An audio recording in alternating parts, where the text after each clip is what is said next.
এই পরিবেশটাকে রক্ষা করতে হলে আমাদের এই পলিথিন থেকে আমাদের মুক্ত হতে হবে, পলিথিন থেকে আমাদেরকে বেরিয়ে আসতে হবে। এখন আগে অনেক বক্তারা বলেছেন যে পলিথিনটা আসে কোথা থেকে। পলিথিন তো আমাদের আবাসনে কেউ বানায় না, বানান? তাহলে এই পলিথিনটা আমাদের হাটে বাজার থেকে আমরা পাই। আমরা মাছ কিনতে যাই, সেখানে পলিথিন ধরাই দেয়। আমরা বাজার করতে যাই, তরি তরকারি কিনি, সবাই কিন্তু পলিথিন দেয়। তো আমরা যদি সেই বাজারে যদি আমাদের অভিযান চালাইয়া যদি ওই দোকান থেকে পলিথিনগুলো দূর করে দেওয়া যাইতো, তাহলে কিন্তু আমাদের হাতে পলিথিন আসতো না। ঠিক কিনা বলেন?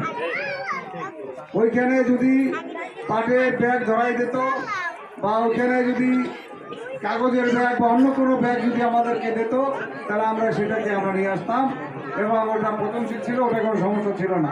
পলিথিনের মাটির নিচে ওরা থাকে, ওইখানে যদি আপনার একটা আটি লাগান, ওইখানে কোনো ফলটা হবে না।